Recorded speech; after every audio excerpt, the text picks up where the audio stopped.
right, here we go, guys. So recently I stumbled upon this wonderful article in Tin House's Writer's Notebook 2. It was basically a schematic or a blueprint for how to put a short story together, even if you've never written one before.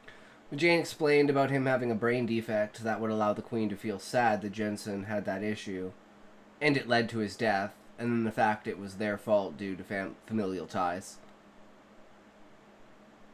Oh yeah, that's right, because they're brother and sister. So he was just fucked in the brain. And it was kind of genius. The author was Antonio Nelson, who has published 7 short story collections and also published in this very tiny little magazine. I'm gonna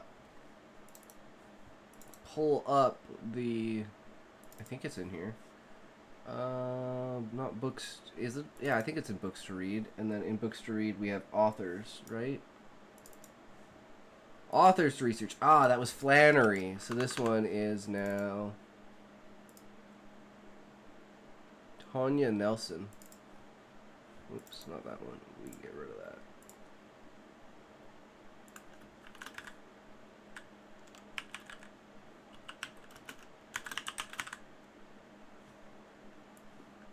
Okay, I'm just gonna put this up here with as well, short stories. Save that. So we got another author to look at and compare to. Nelson, who has published 7 short story collections and also published in this very tiny little magazine you've probably never heard of, The New Yorker. So I figured, hey, this is somebody who I should really listen to about how to construct a short story. Tamora Pierce is a great authoress too in her own way. Yo, cute muffin, how's it going?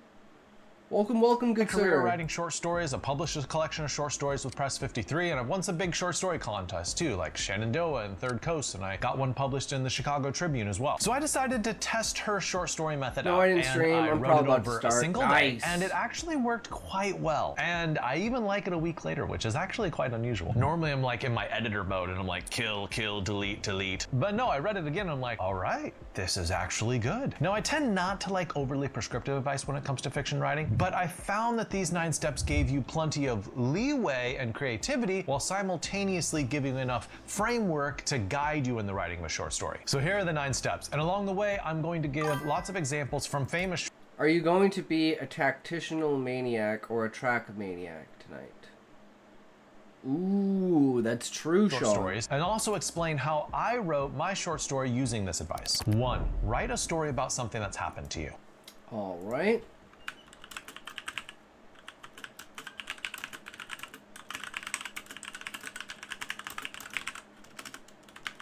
I mean, I use a lot of real-world influence.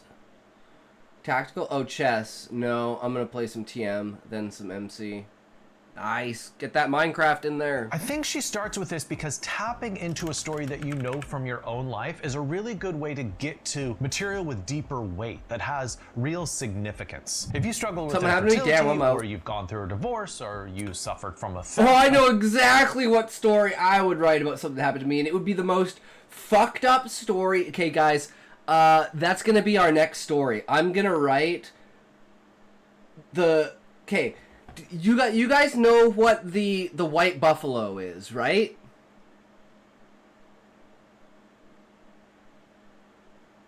And how that how that relates to like relationships, and how like in your life like there's the white buffalo, the one that got away.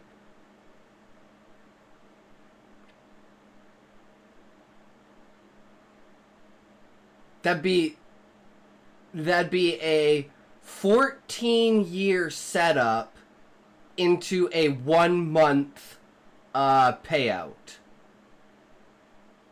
It's because it's extremely rare. It's basically like the person that you thought was your soulmate, but something went wrong, or you just never wound up together.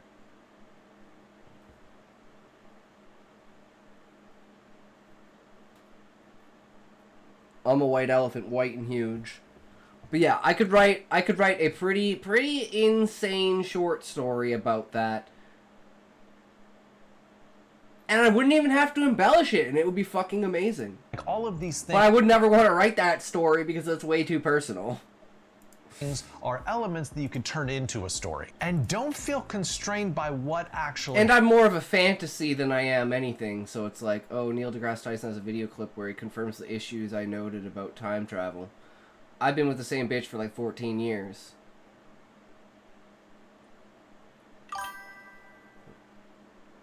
So Vi Levi, my mom. Nice, Muffin. Nice. No, mine's like friends, but, you know, 14 years, not friends? Wait, what? I didn't know that, Kate.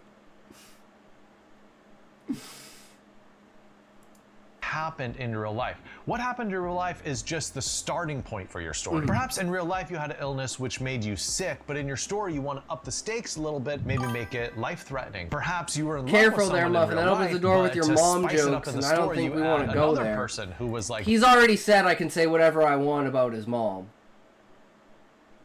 But I think it's funny, so I'm gonna bring this up.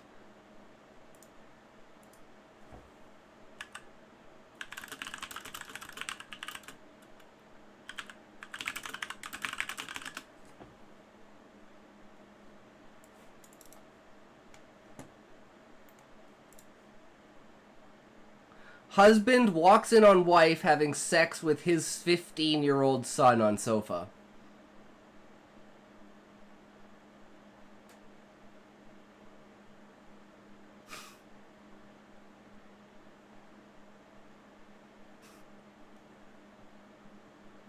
Didn't you just turn 15, Muffin? No, I'm just kidding.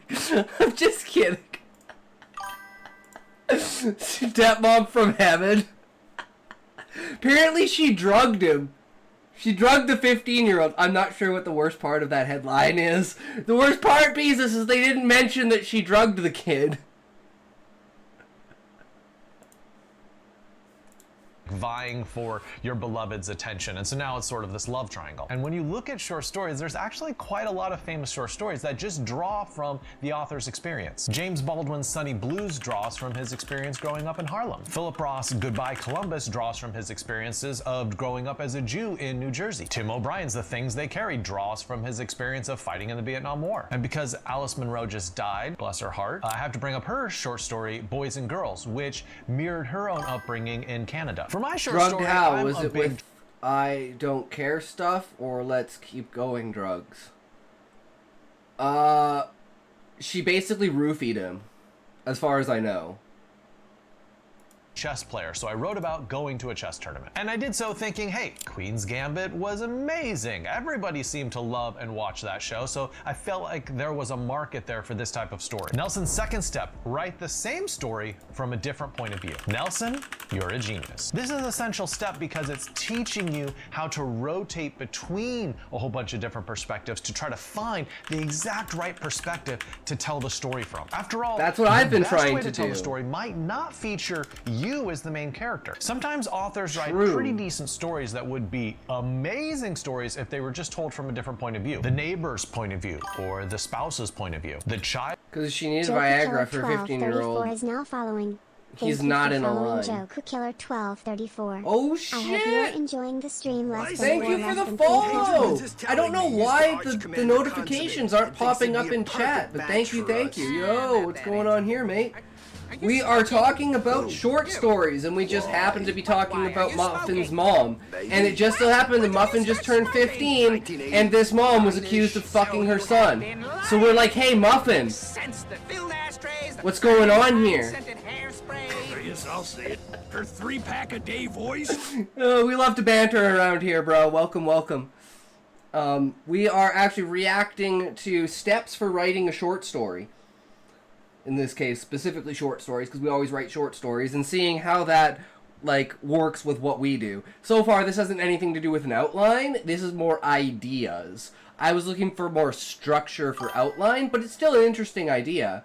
And we'll see, because these are, I do these things? So far, I do both of these things. I write stories of things that happen to me in a completely different way than it does, and I rotate this perspective of characters. So... if it was Muffin, he wouldn't know what was going on anyway, so why ask? Because Sean, he probably knows afterwards because his stepmom was fucking arrested. And then he'd be asking questions why his stepmom was arrested, and they'd be like, well, yeah, so, yeah. Should we tell you? I don't know.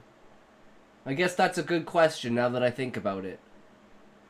Because I don't know if they would want to tell him or not. That could be either one brings up bad issues. So I'd tell him, because he's eventually going to find out, right? So you might as well tell him. There's no way he's going to go his entire life without finding out that his stepmom fucked him and drugged him.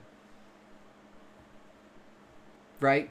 It's just a little bit of those things where it's like, well, it's the devil you know.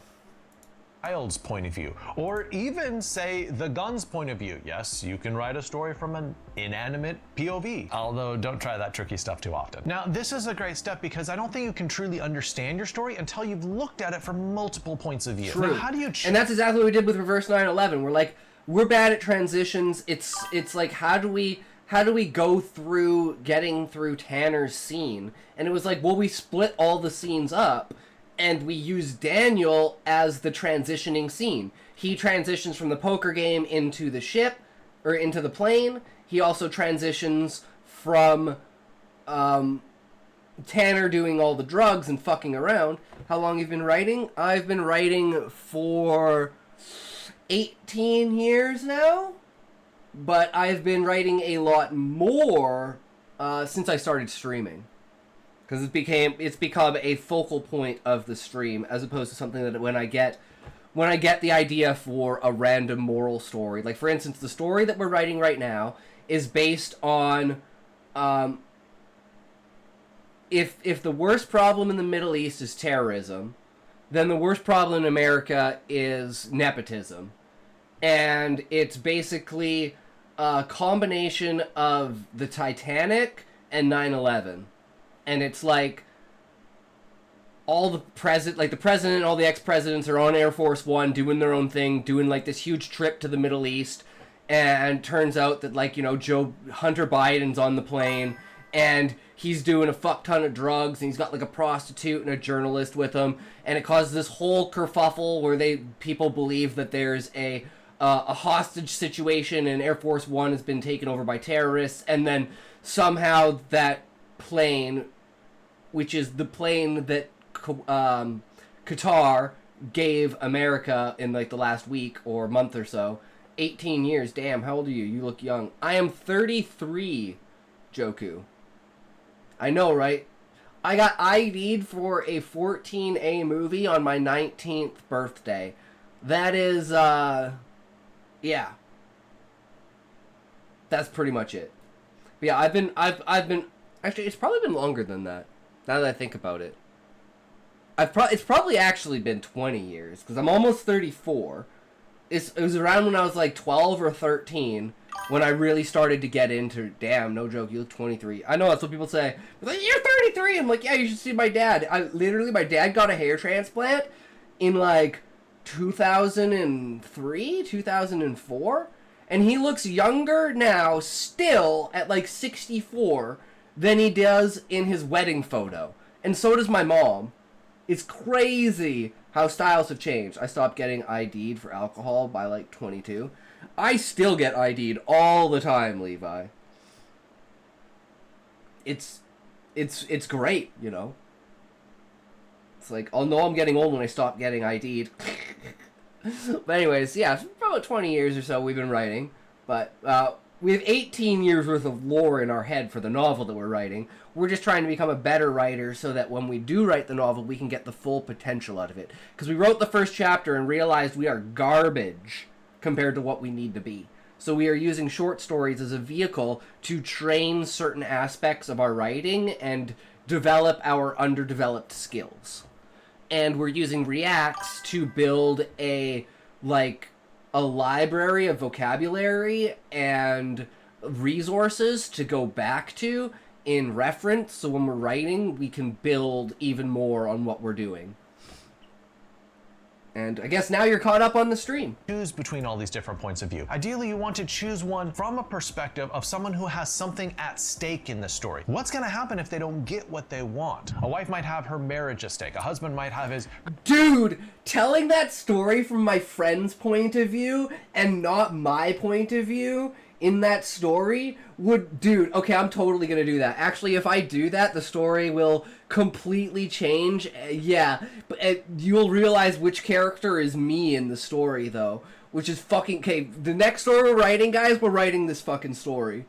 It's gonna be so good. And it's all gonna be like the last 4 days. It's gonna be like the countdown or something like that. It's gonna be... Oh my fucking god, I could just imagine it now. It'll be the best thing we've written because it's so real, and all the characters are viscerally involved in an extremely high stakes, high tension, like, not quite life or death, but definitely like friendship, relationship, like world, like your entire world collapsing around you in 4 days. Oh, dude, I think that'd be so great. And telling it all from like my imagined perspective of my friend's perspective. And what his mindset is at the time. Because looking back on it 10 years later, and knowing what happened afterwards, I could totally understand how he got to the position that he got to. And it's like, the justification, you know, it's not really a justification, but you understand how they got to that position because of the other person's fucking crazy. Career at stake. A neighbor might have his very happiness at stake, and maybe he's considering suicide or something. And as you're playing with these points of view, don't forget that you might end up with a very weird point of view. Like Jorge Luis Borges, he has a short story called The House of Asterion, where he writes it from the perspective of a minotaur. Yeah, that Nice. minotaur, like the Greek myth type of minotaur. So don't be afraid of considering lots of options for what point of view you could tell the story True. from. Now for my story, I didn't make up my point of view. I chose a character who was female, so I had a strong feminine lead as the narrator. Nelson's third step out of the 9 is to create a ticking clock. A ticking clock is a countdown to a particular event. Think about how many high school stories have a countdown to prom at the end of the year. Or think about how every single road trip is structured so we're looking forward to the end. Or any sort of summer romance, it's confined within the summer. So we know there's an end point at the end of the summer when the story's gonna end. Ooh, I said end way too many times there. End, end, end, end, end, end. So a ticking clock pressurizes your book. It gives the reader something to look forward to. They are counting down until they reach that climactic event. It creates tension in the story, and it creates suspense in the story because the reader wants to know how it's gonna end. Kind of like how in this video... Well, most of my stories are like that because they all end with some kind of ridiculous twist at the end that literally flips the entire story on its head, right? Like this story, like the Reverse 9/11 story, kind of looks like a family feud until it turns into World War III, and it's like a commentary in a parody on the actuality of events and how those events are portrayed in the media and how the media influences the perception of those events. So by the end of it, it's literally World War III, even though it was just a complete accident and yeah, a major drug crisis on you know, within a family member, which is like kind of how it is with Joe and Hunter Biden. I don't know. I'm Canadian, not American, so I don't really know that much. But all I know is everyone talks about the Hunter laptop. I'd love to see what's on the Hunter laptop. We want 3 things: the Epstein list, the Hunter Biden laptop, and the JFK files. That's all we want. You're looking forward to the 9th step of this guide. I've structured this video so it's ticking towards the finale.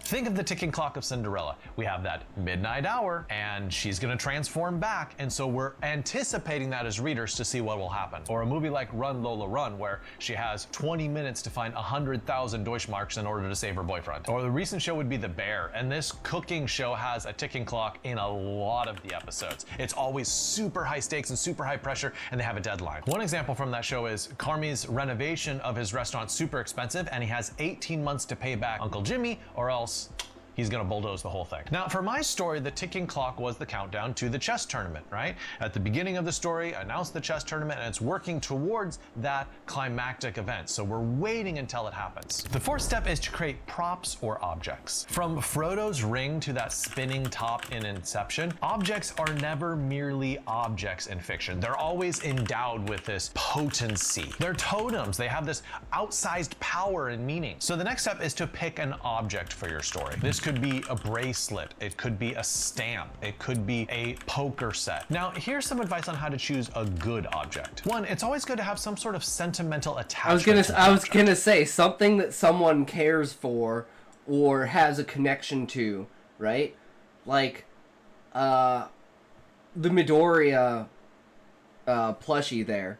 Like, that was given to me my best friend for my birthday. That the Bleach wall scroll from Ichigo was given to me by like one of my best friends way back in high school. I'm pretty sure this poster was given to me by my sister. The 3D poster, I'm pretty sure I bought. But yeah, and that's just like the shit that's behind me, right? I mean, hell, even my grinder or the bongs, like, you know.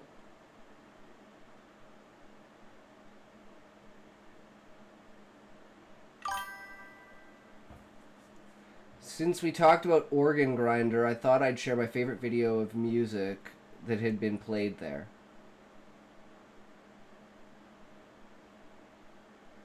This is safe, right?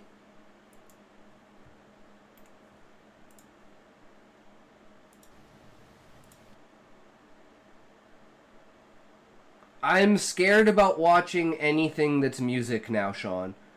Because I've already... Oh, hell no, My Hero Academia fan. You know the memes about it, right? What memes, Joku? Like, there are tons of memes about it. Specific topic of the meme? I don't know, you can check it off stream if you prefer. Yeah, I'm just scared of music because it's like, next time it's a 1 week ban. I'm like, are you fucking kidding me? It's like, okay, well, I guess no more music on stream.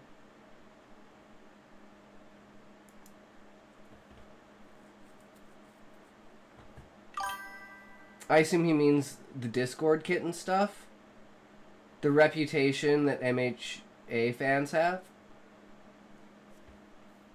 It is, however, a cover played by David Lee, just a medley of different parts of Star Wars music. Yeah, I'm not sure, Sean.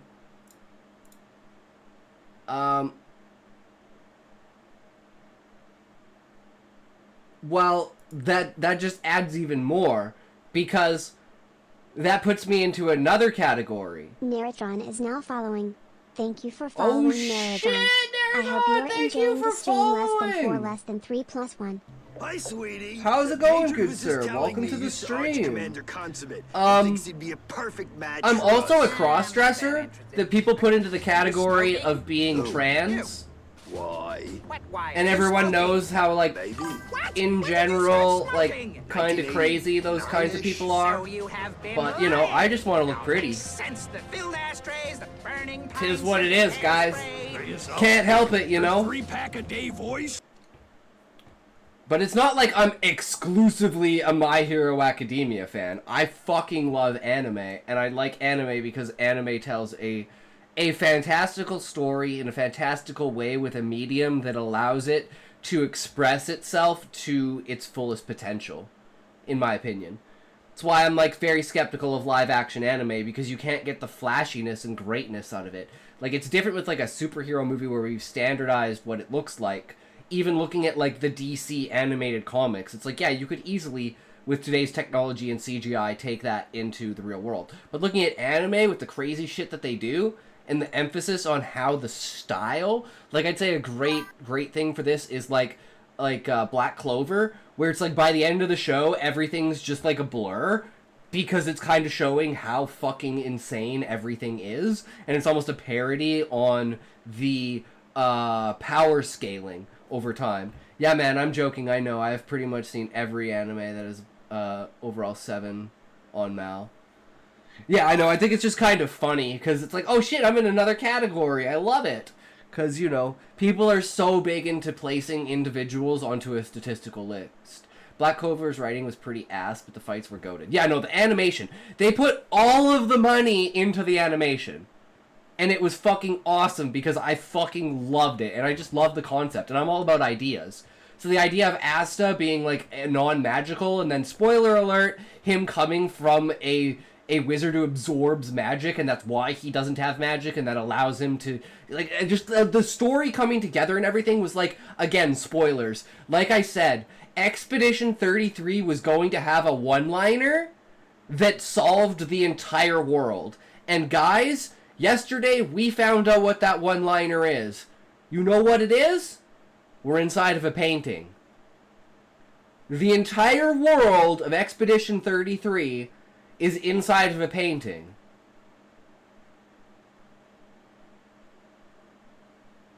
It's fucking beautiful. And now in Act 3, it's like, oh, now it's like the Painters Guild versus the Writers Guild.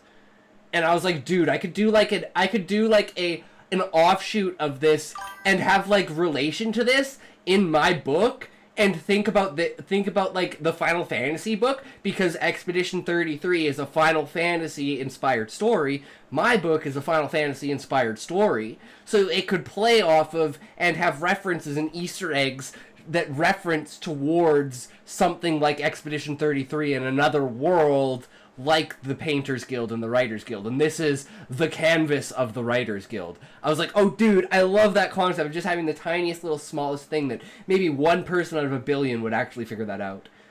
I hated what they did to my boy Gustav, but they had to, bees! They had to!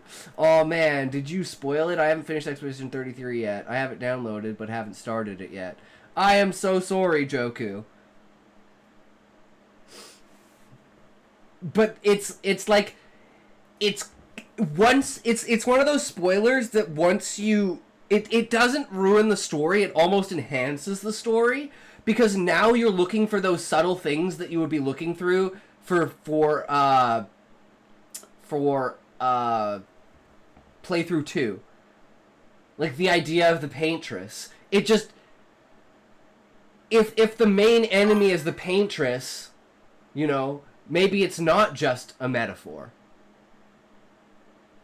So, it explains the weirdness completely, but it doesn't devalue it in any way. Because the world is still fucking awesome. And it's only about the canvas itself. So even after that, it's still like... And like Joku, I would have actually liked to have been spoiled, because I spent the entire game being like, what the fuck is going on? I don't know what's going on, and it's just throwing me off so much. So, like, being, like, even more of a hint at the beginning towards what the world is like, I think would be, like, more beneficial to somebody like me. Because then I can put everything together and be like, okay, everything's off the rails because of this. What is the fracture? Well, you still don't even know what the fracture is, because you don't know anything about the painting. So all you know is that you're in a world that is a painting. But how do you know that that differs from anything else, right? I mean, a lot of stories have that kind of aspect.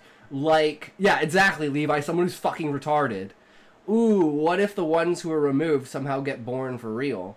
See, Sean, there's so much extra world building to that that's just, I don't know yet, because I literally just figured that shit out last night before we ended the stream.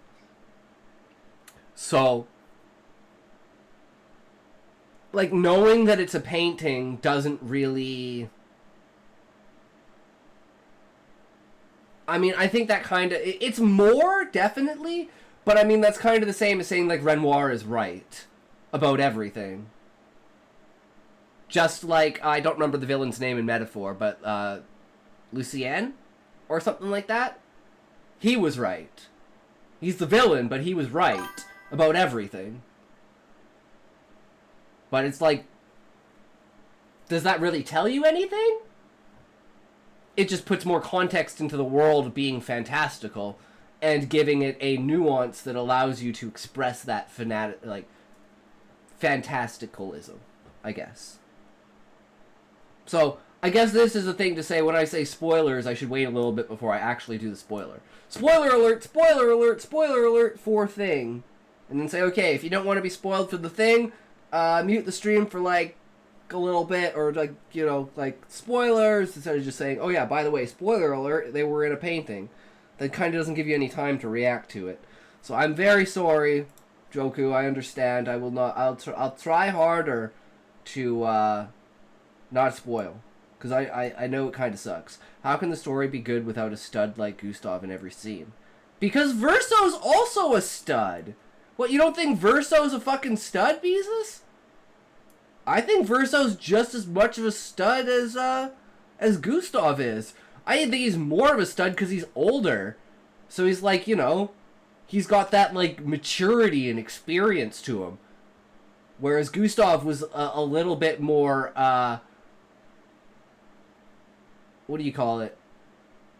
Not flamboyant, but, you know, jovial and, like, bantery, right? Like, him and Mael, like, the conversations and scenes between Gustav and Mael are fucking peak cinema. The way that they set up, the music, the cinematography, the angling, the dialogue, like, the absence of dialogue, it's so fantastic.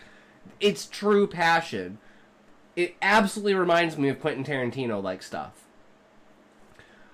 But, I mean, for a second there, I thought we were going to lose. Yeah, Gustav was a dork, Verso is edgy. That's a great way to put it, Beezus. That's a great way to put it. I need another toke, though.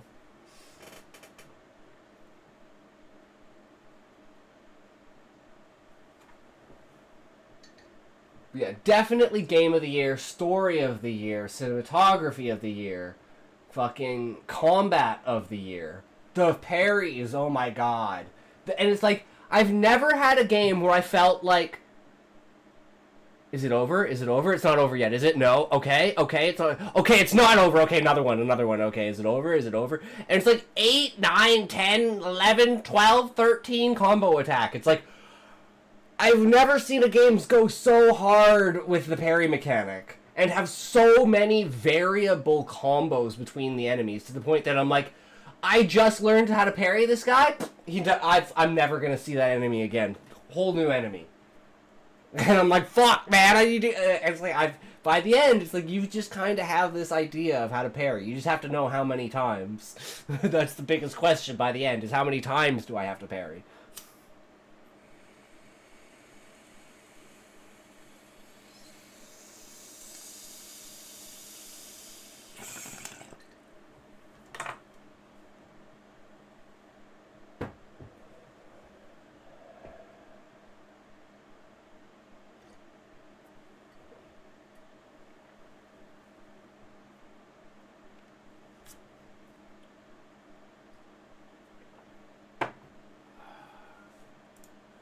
Two, look for a way for that object to be involved in the plot in some way. What does it make one of the characters do? How does it change them throughout the story? You want to make sure it's necessary for the story, and if I'm trying to think about this for like, what is something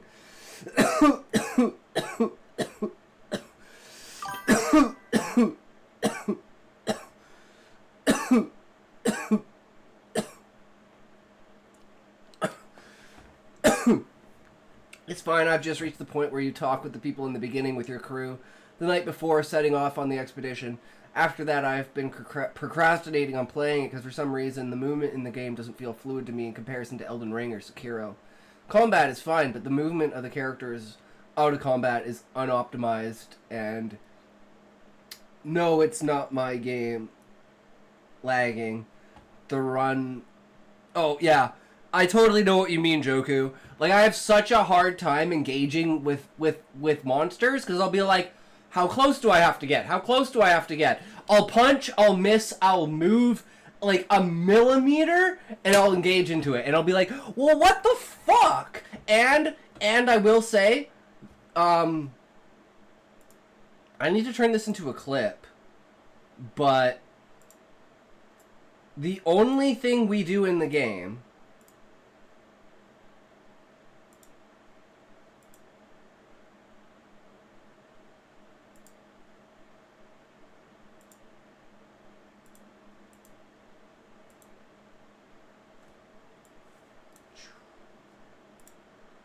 is stare at her feet. I don't see the environment. I don't see anything. All I see are feet. And I can't help myself. And I'm already terrible at getting lost. So I'm just like, I'm just staring at her feet the whole time. I'm not gonna lie. Oh, there's some bubbles over there. Ooh, feet. If you took it out of the story So would work. genius. And 3, I would recommend trying to choose not a typical object, but a Yeah, slightly okay. Oh, I was rare- gonna say. So the object in, I'm thinking like, what would be an object in, the book that's like super important? I thought of 2 of them. One is the calm sphere. The calm sphere itself and the implications behind the calm sphere, what's recorded on the calm sphere, and how someone has had this knowledge for 50 years and hasn't shared it with anyone until this moment. So that's extremely important to playing in. I was going to say the calm sphere, to be honest. Yeah. And then the second thing would be the tablet that they're looking for. That's actually the strings that they're looking for. The QP. Nope. I can never, is it? Oh, Kipu. Yeah, these. Stories in string, essentially. So they're very, very important objects, but you don't realize that they're important until way later in the story. When you realize the tablet that they've been looking for the entire time is these things that have been sitting under their nose, and one of the characters has been collecting due to his obsession with the Beastmen. And then it's figuring out, okay, well, we know what they are now, we need to decipher them. And those are the true stories we need to listen to, and that's going to be our guiding force. So yeah, the calm sphere and the Q-Poo are the 2 most important, like, physical objects in the entire story. or more unusual object. An engagement ring might be a powerful object, but it might be also too cliche of an object. Now, you don't want this object to appear only once inside the story and then just vanish during the second half. Ideally, you'll have this object throughout all different points in the story, say the beginning, the middle, and the end. Now, if the entire story really does revolve around this object, then it's called a MacGuffin. Think of the Philosopher's Stone in Harry Potter or the Heart of the Ocean necklace in Titanic. But you don't have to have the entire story revolve around that central object. It might just be sort of a symbolic object for one of the characters. It's important because it tells the story of the past, and it's proof of what the world used to be like before. And that the intelligence of, and it's also proof that, like, the Beastmen could not have come up with this because they couldn't even come up with this. This is so advanced technology done in a non-technological way, and such an advanced idea. It's like, okay, some other race had to have come up with this. And that, again, solidifies the conspiracy that there is another Beastman race in the background that is controlling, or has controlled at some point in time, a select amount or all of the Beastmen. And that species would be the Great Worms. And Fafnir, essentially. So it's like all of this information just fleshes out what the old world actually was and who the true enemy in the book is. For an example of this, think back to Brokeback Mountain, which was a short story before it was a movie. There were 2 shirts, one denim, one plaid, that hung in the closet. Those shirts really aren't a plot device, they are more of a symbol of those cowboys' love. Now for my story, I thought a chess piece was too cliche of an object, too obvious. So instead it was her father's championship football ring, which was all that she had left of him after he had died. So to her, it symbolized the mindset of a champion. 5, create a transitional situation. This is probably the trickiest step out of all 9 of them to understand and to implement. So a transitional moment is just some sort of crux in your character's lives when they are moving from one mode of existence to the next step of their existence. That's like literally 90% of my stories, and that's like 90% of the way through the story. But we have been working on trying to change that with having like the idea that the twist is like almost like a double twist, maybe, right? Like you have a twist in the middle. Sorry to switch the topic, but all this time I've been waiting for the right time to say this, but it seems that time will never come, so I want to ask, what's your opinion on Steins Gate? Oh, I absolutely fucking love Steins Gate, Joku. I was kind of, like, I never finished, what is it, the 3rd season? The one where they recreate, Makia, or whatever her name is, as an AI, and that's the thing that triggers the creation of the time machine. I only got like 3 or 4 episodes into that, but the rest of it, oh my god. Oh my god. I have probably never cried more in an anime than in Steins Gate when he's trying to save Mayuri. And it's just like, it's just like, oh my fucking god. The length someone will go to. It's so fucking amazing. And the way the plot is all tied in and everything like that. Oh my god. Yeah. Such a great anime.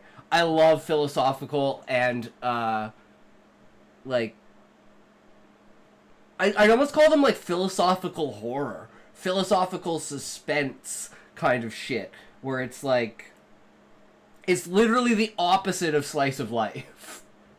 Some fucked up shit goes on, but it's not like insanely fantastical, right? It's within the realms of reality with like a small tweak.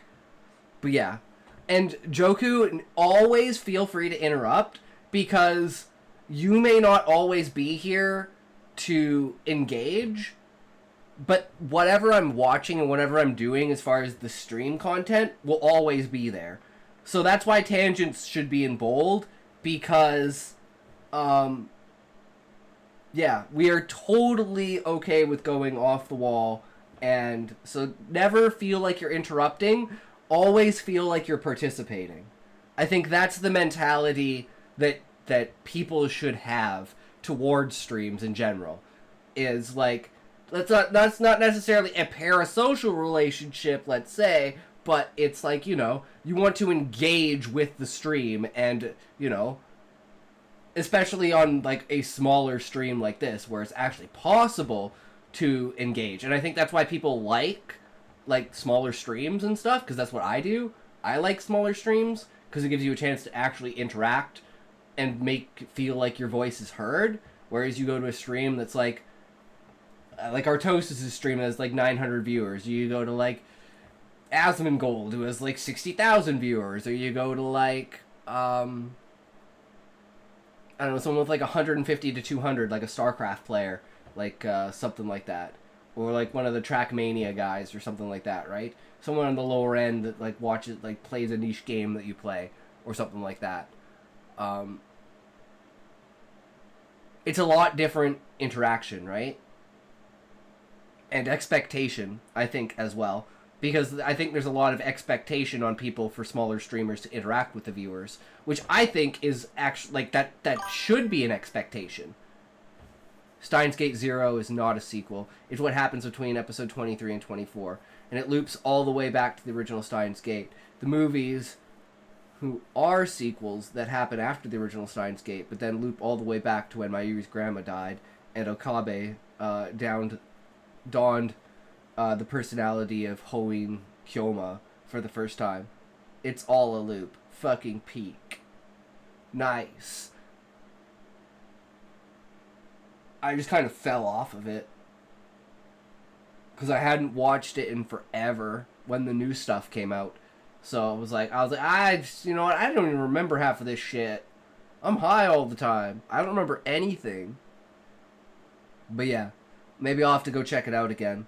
But I really don't even have time to, like, I fucking, since I started streaming, man, I don't have time for fucking anything. I barely have time to get the shit done that I want to do for the stream. I don't even have time to get shit done for what I want to do for the stream. There's so much I want to do for the stream, I just don't have time to do.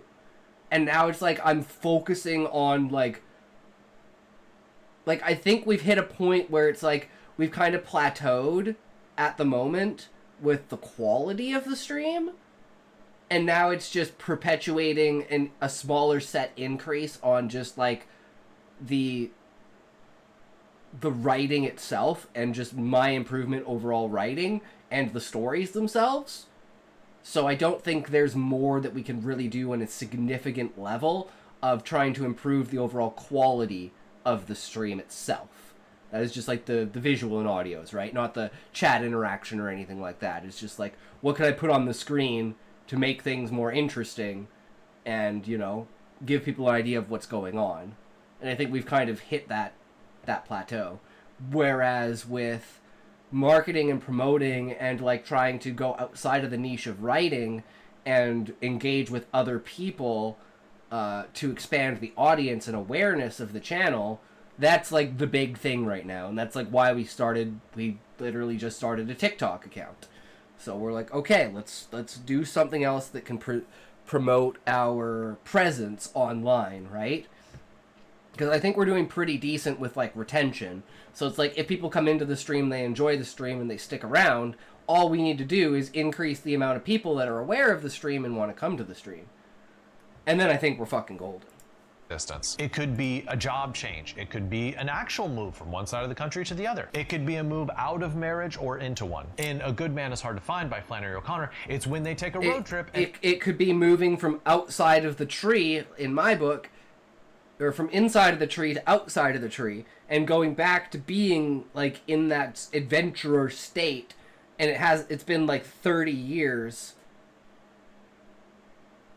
Actually been 50 years, because I'm trying to think, is there a point in time when Husai leaves the tree after he becomes the master of the guild? And no, he's stuck in a bureaucratic role for basically 50 years.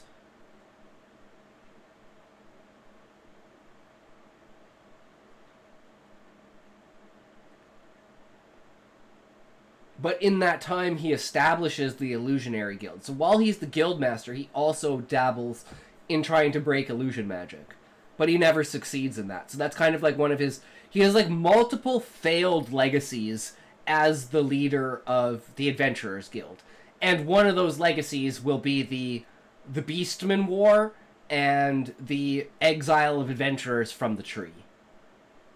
So it's like he's... And at the end of the day, his entire legacy destroys the planet. So... there is a scale of understanding that I need to put in place on consciousness in the beginning so that the end makes more sense with emphasis on that the physical reality is not as potent as it's presented. And end up getting lost. In The Secret Life of Walter Mitty, it's when Walter... Would you mind reading my novel? I'm starting... and giving me some feedback. Yeah, sure. Absolutely. Just post it in the Discord. There's the link to the Discord if you want to join the Discord. I realize I don't have the Discord open. So let's open Discord. If you want to, go to the channel, and in public stories, feel free to post your story. You can post it using Google Docs, you can post it using Royal Road or whatever platform it's posted on, or you could just post the story itself. Whatever medium you choose to post it on. I would absolutely love to read it, because we ran out of stuff to read for Callie, so now we only have Sean's stuff to read, and I'd like to have a couple more things to read as well. Perfect. All right. So after the react, if we finally get through the video, then we'll read Queendom of Shalara, and then we will read your first chapter. Walter stops dreaming about taking I'm adventures super and excited actually to have goes more on to it. read. In Thank Minority you Report, Tom Cruise's for transitions sharing with when he us, stops Joku. being the lead of the pre-crime unit and starts being the suspect of a crime that hasn't been committed. Now, if you're trying to find your transitional moment, a good technique to do it is to say the phrase, and then one day, and figure out what happens that changes. And then one day, Garuda is attacked. And the adventurers are like, Beastmen attacking one of the main adventurer cities? What are they thinking? They're fucking retards. We're gonna wipe the floor with them. And then tanks and helicopters and airplanes and bombs and rockets and parachuting, like paratroopers. Yeah. Shit hits the fan. Garuda falls. And then the entirety of the world gets basically changed because Garuda activates the Sky Cities because Garuda was the main one. So when Fafnir activates it, it links all of the satellites and all of the main Sky Cities. And any ones that aren't buried deep enough underground that are or like completely fucked and don't have their engines working anymore, basically levitate into the air. And now you have like thousands of Sky Cities flying around, doing all their shit around the planet, trying to find their locations, but they can't because the geography is fucked. So then I'm thinking maybe they like some of them will like crash into each other because of how the continent's set up. They're like trying to like position themselves over the mountains because they've found like similar terrain in certain areas. Like, okay, go east of here. And then they go east and it's like, well, go west of here. And it's like, wait, the terrain between here like doesn't exist because everything was slammed together, right? When the moon fell out of the sky. So having that pivotal moment uplift not only the outside world, but that also causes the panic inside of the tree that causes the adventurers to get exiled from the tree. So it's like in every state, the world just gets completely fucking just like flipped upside down, just judo flipped by this event. And that's definitely the main turning point. And that also causes the death of Zaid, which causes the fall of the main character, which causes everyone else to have to do the, you know, emotional backup support. And this is like a huge thing for exposition and character development and understanding between all the characters and how deep their connections actually go. And, you know, the perceptions of the characters versus the realities of the characters.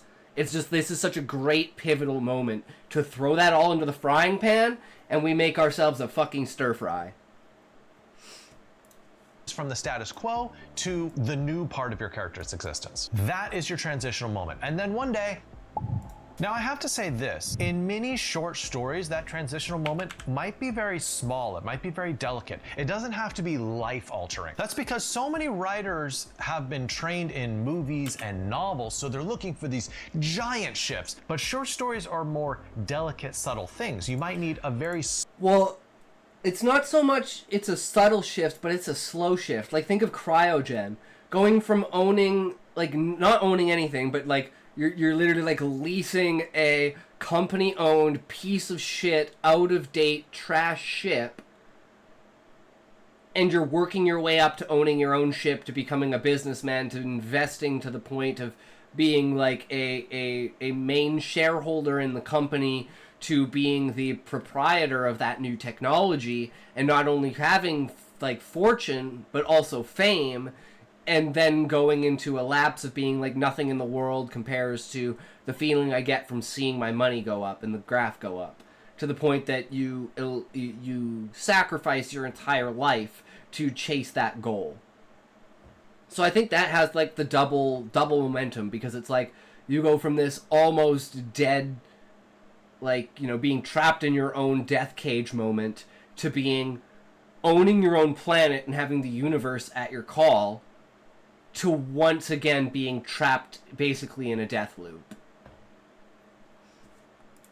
Small transitional moment. It might be a very internal transition for your character. It might be some kind... Oh, maybe even like for like the last one, the dentist disaster, the transitional moment is like when he goes into the dentist office and he can no longer chew gum.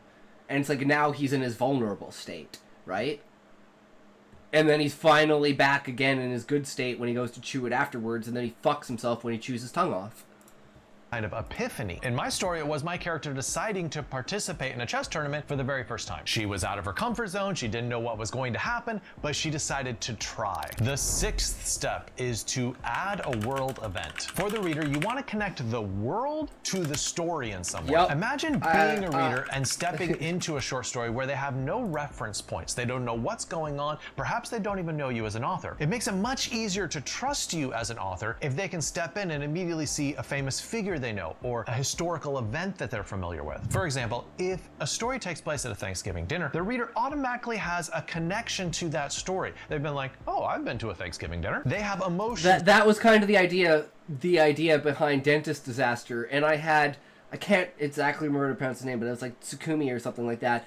VTuber, he read the story and he was literally getting like PTSD because the character threw up while getting x-rays because you got to put the fucking plastic things in your mouth. I don't know if they like still do that. I haven't had an jaw x-ray in like 7 years, but I'm assuming they still like put the things in your mouth and then, you know, they put the machines to the side, snap the picture, but it's like the things have to be like so far back that they like press into your throat. So he throws up because of it.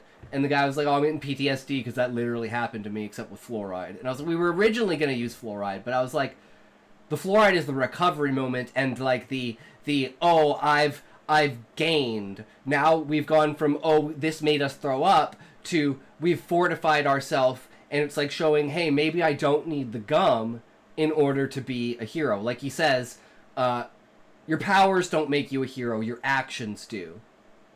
So it's very, like, potent with that, right? So we definitely are good at doing stuff like that.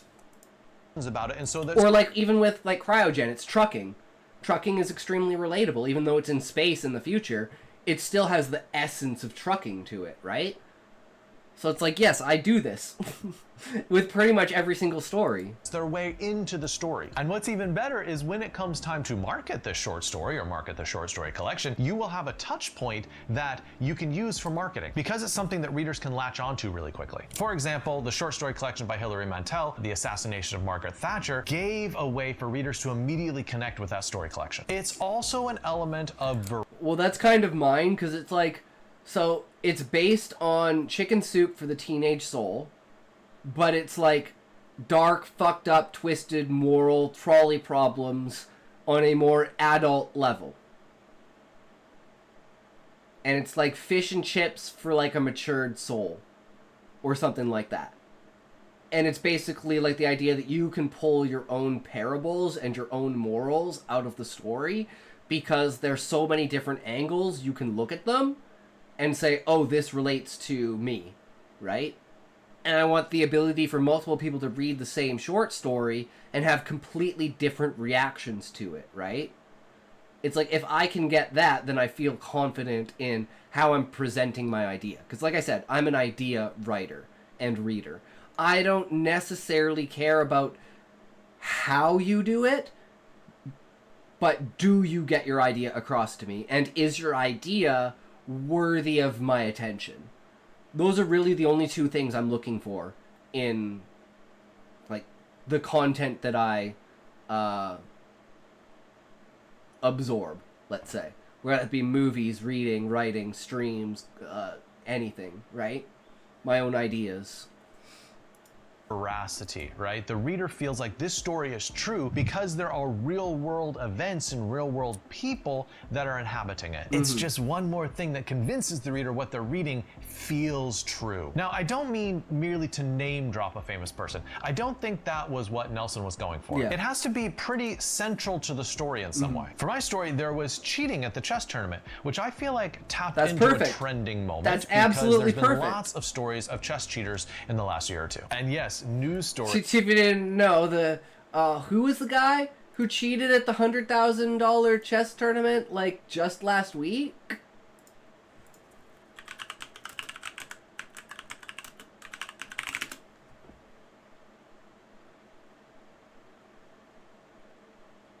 Dr. Lupo.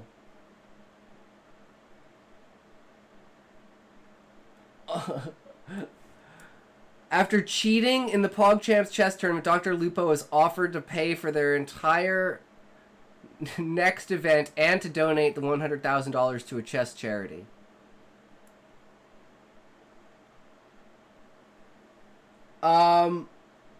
He should also be banned from participating in any tournament, in my opinion. That seems like a cop-out to do that. He's like, oh guys, don't worry, I cheated, but... That's a total PR move. Or current world events or something is always a great thing to include in your... Oh, like our story here with Reverse 9/11. It's like, we're taking an idea, and we're kind of completely morphing it and throwing it on its head, and reinterpreting it into an entirely new idea, right?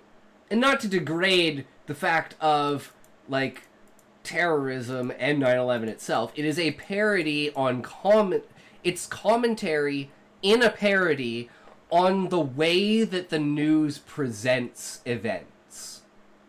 That's what the core of the story is, right? It's just done in an extreme, mirrored way. Which is why I call it the most controversial story I've ever written.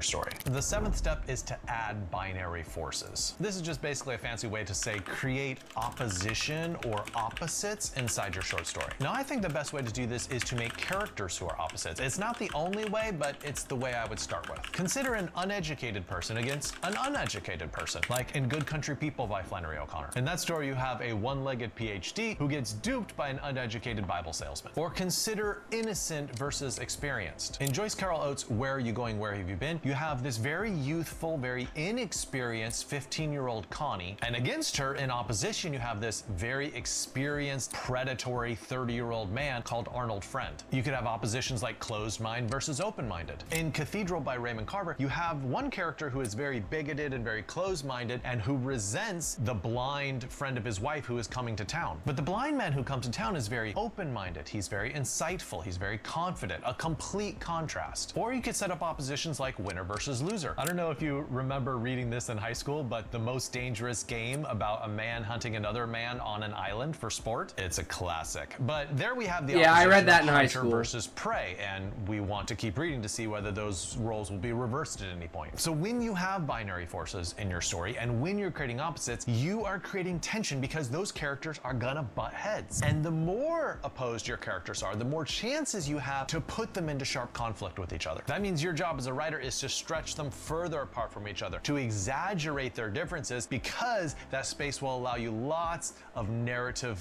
room to play and have fun and create a little messy conflict. All right, we're almost finished here. 2 more steps. The 8th step is Freytag's pyramid. So a lot of Nelson's advice so far has been focusing on certain portions of the story. Now we're going to look at the story as a whole and think, how do we shape this story? What happens sequentially in a plot? And so Freytag's pyramid is one option you have for how to structure This is how we structure all of our stories. Intro, rising, action, climax, falling action, conclusion.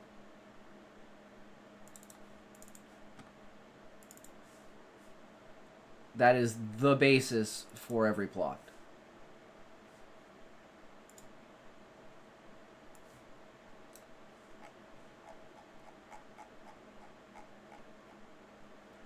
Idea, plot, location, time, characters, scenes, or event, starts it off, and then scene structure, and then intro, rising action, climax, falling action, conclusion. And that's how we summarize the story, and then we pull from all of these pieces in order to create a full narrative. And now what we're doing is we're doing an event order where we take what are the elements of each of the scenes and how do they play into each of the other scenes. So this is a new level up, I guess, that we've gained over the last 2 days. Because now we're ordering the events in the story not in chronological order, but in a very unsequential, almost a misdemeanored way. I.e. the way that is best for emotional impact in the story, not what actually happens in order in reality. But like I said, in order to break rules, you need to understand rules. So that's what we're doing. We are understanding.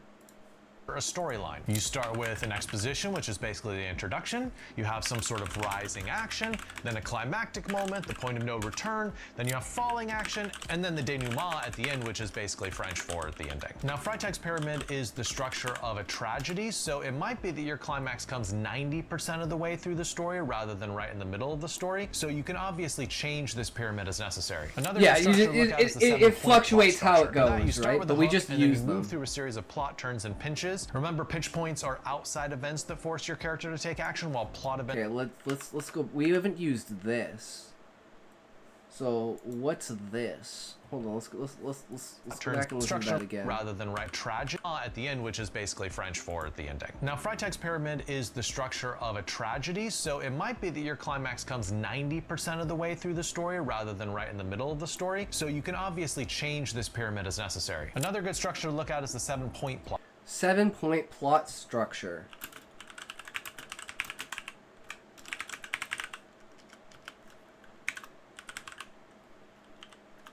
Hook. Plot turn. 1. Pinch. 1. Midpoint. Pinch 2. Plot turn 2. Resolution. Using as many angles as you can to narrow down and facilitate an outline and structure. So I don't think like, oh, this one's better than that one. I think the more that you find and the more that you use, the tighter the story is, because you're cutting off those little tiny bits and you're refining it and glazing it and molding it into what you need, right? So I think having more things to look at for structure is a good thing to have, not a bad thing. Plot structure. For that, you start with a hook, and then you move through a series of plot turns and pinches. Remember, pinch points are outside events that force your character to take action, while plot events are things that your character does to move the story forward. And I like the way that this one escalates all the way up to plot turn 2, climax, and then resolution. But I will say that a lot of very famous short stories don't follow neat structures like this. Think of John Updike's A.M.P. It's about a boy working in a convenience store, and he watches these girls come in who are extremely beautiful, and there's not exactly rising arc and climax, and I don't know, it's a different type of storyline. It's more of like a snapshot moment than a traditional arc. So I would consider using I have a lot of short stories like that are just like jump in, jump out. You always have a lot of latitude to change them as necessary to fit the type short of story stories give you a lot of leeway to writing style as well. style With as well. my chess story, it does follow the general rising action to a climax of a cheater exposed at a chess tournament and what happens to that character, and then the ending. So a lot of times you do end up following that because it's a great structure to get emotions out of the reader. And here is the very final step, and it's honestly my favorite one: experiment. In other words, try something crazy. What I like about this is love the previous 8 experimenting. steps were like pretty definite. Hey, like do. Like, I'd say probably my most experimental story is the one I can't find, which I swear to God I wrote it, but I can't find it. The one about the puddle.